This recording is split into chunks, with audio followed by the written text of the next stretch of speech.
If you don't have a good japa strategy, you are most likely to jackpada. So I was in a brand endorsement virtual meeting a couple of days ago.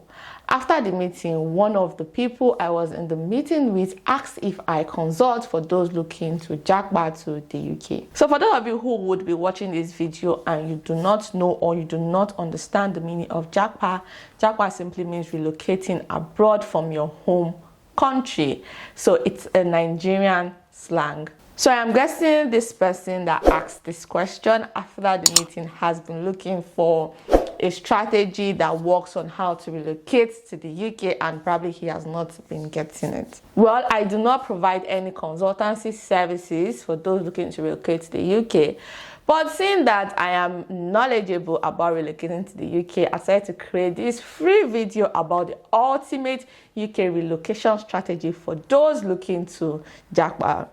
I guess that person in that meeting who asked me the question inspired this particular video. This video will help you create the ultimate UK jackpot strategy to fit your circumstances, so you do not jackpot when you have already jackpot, and so that you do not get scammed by some very set of awesome people who have packaged themselves to be UK immigration consultants.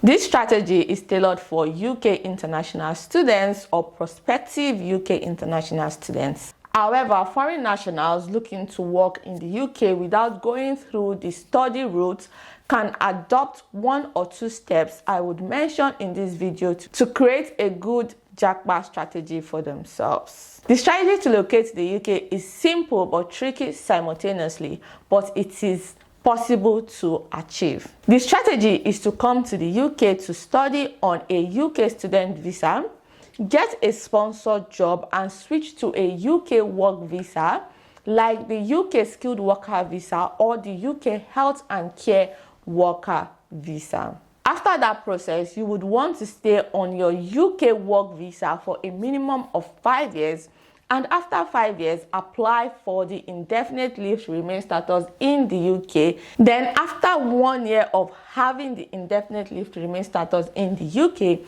you can proceed to apply to become a British citizen if you wish. Although this UK relocation strategy requires time to achieve, the ultimate goal for getting indefinite leave to remain status of British citizen is quite straightforward. However, the difficulties lies in getting a sponsored job after studying in the UK and switching to a UK work visa. Don't worry, this video will help you simplify that difficulty in 6 simple steps. Okay, before we proceed with this video, I do not think I have done the formal introduction of this video. So here we go. Hello, on this channel, we talk about studying, working, and living in the UK as a foreign national. If you're interested in topics like this, join the community by subscribing to this YouTube channel. Please, anything I say in this video should be considered an opinion and not advice, as I am not a UK immigration lawyer, a career coach, or a financial consultant. For best results, I suggest that you take all of these steps before studying in the UK rather than during or after your course of study in the UK, so you do not put pressure on yourself while juggling some of these steps I will mention in this video, studying full-time and juggling a part-time job all at the same time. Nevertheless, this is not to say that you cannot juggle all 3 at once. So step number 1 is to join a recognized global professional body. I strongly suggest you join a recognized professional body in your field, or choose a course of study recognized by a professional body. You see, joining a professional organization will offer you development and connection with others in your field globally, and it will also enhance your CV. Having an industry association on your CV says you're very committed to your profession and that you are actively participating in the enhancement of your profession.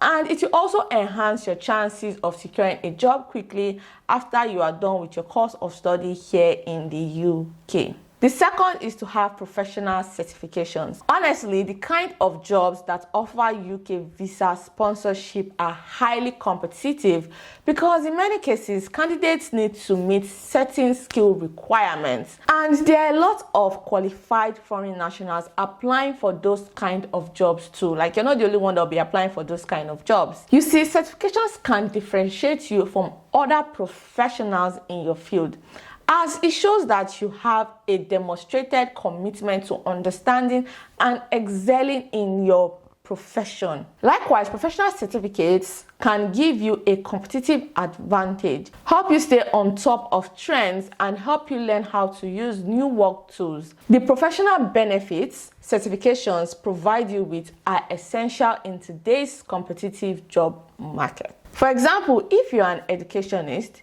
you can get a professional certification from your home country so that you can easily take the necessary routes to qualify for the qualified teacher status in the UK to help you quickly secure a teaching job in the UK. For those who do not know, the qualified teacher status, that's the QTS, is a legal requirement to teach in many English schools, as it is considered desirable for teachers in majority of schools in England. The third is to have relevant work experience. Take internships before and during your course of study to get work experience. You see, having work experience can increase your chances of getting hired.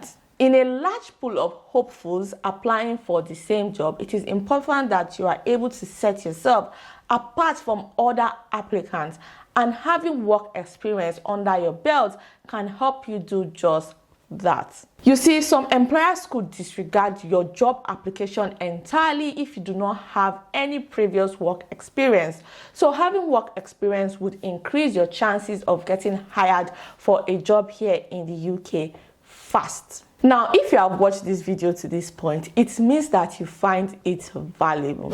So give this video a thumbs up so that YouTube can recommend this video to as many people as possible so that they can also benefit from the information in this video. The fourth is to choose a course of study with high job prospects in the UK.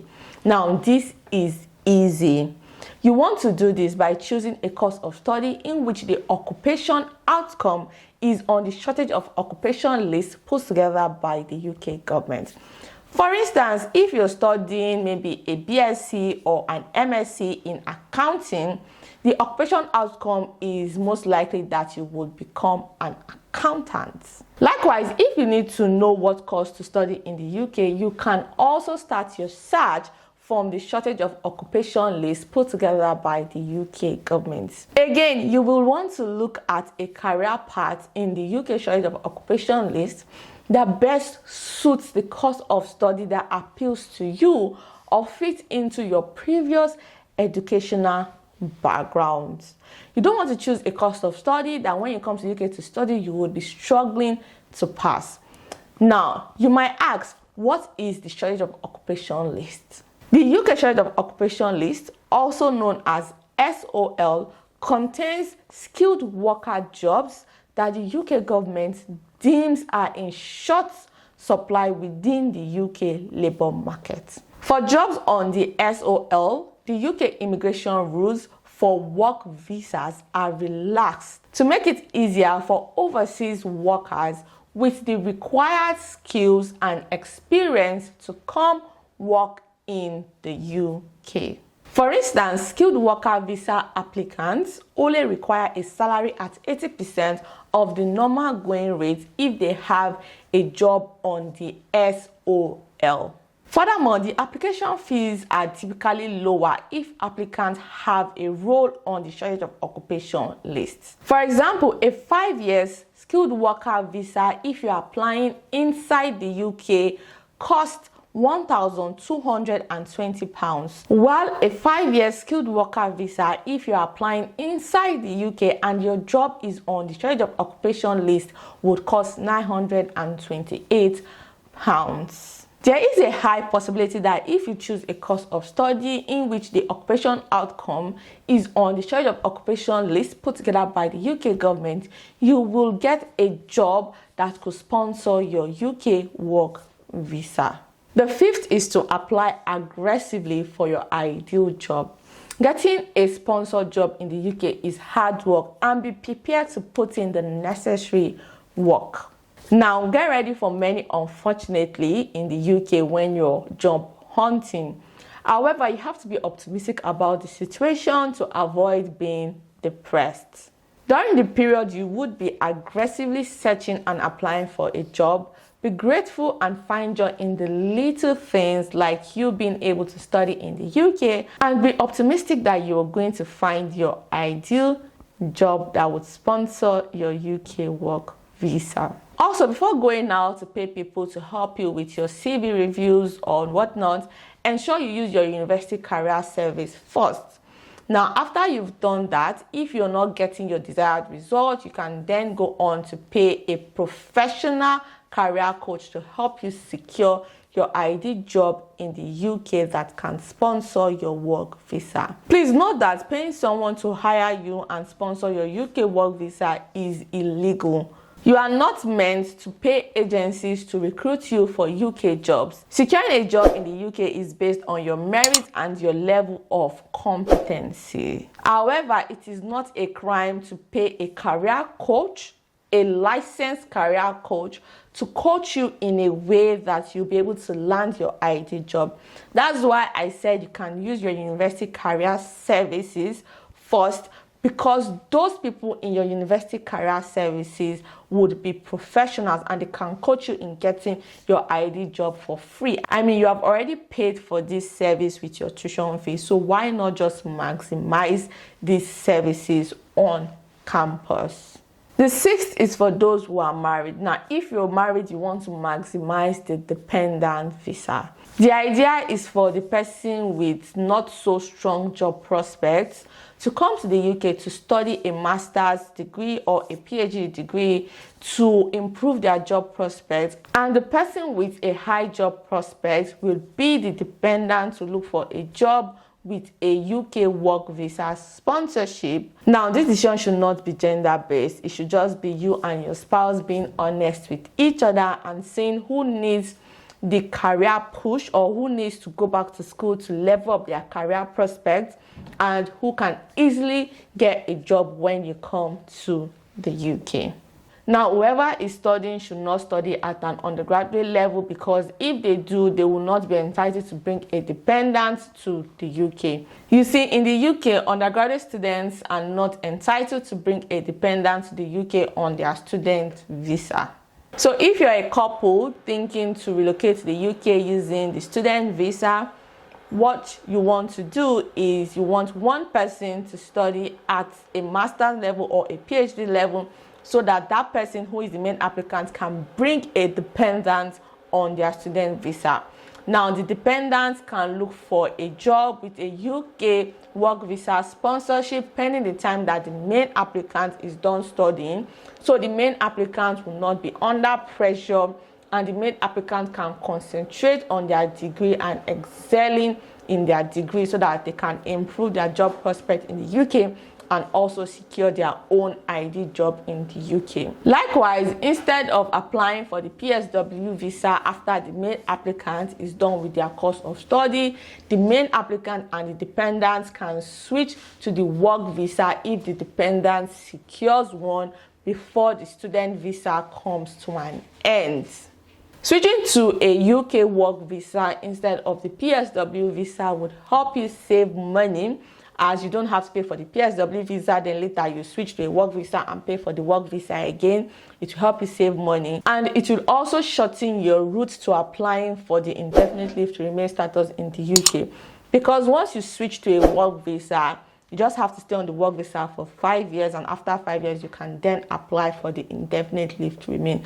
But if you move from the student visa to the PSW visa to the work visa, like, it will just elongate your time to apply for the indefinite leave to remain status in the UK. It's complicated. Please, if you want to know more about how this works, go to www.gov.uk and read more about how the indefinite leave to remain route works when you are mixing different routes and things like that. Now, for those who need to learn what the PSW and the dependent visas are, I have 2 videos on this channel dedicated to explaining them.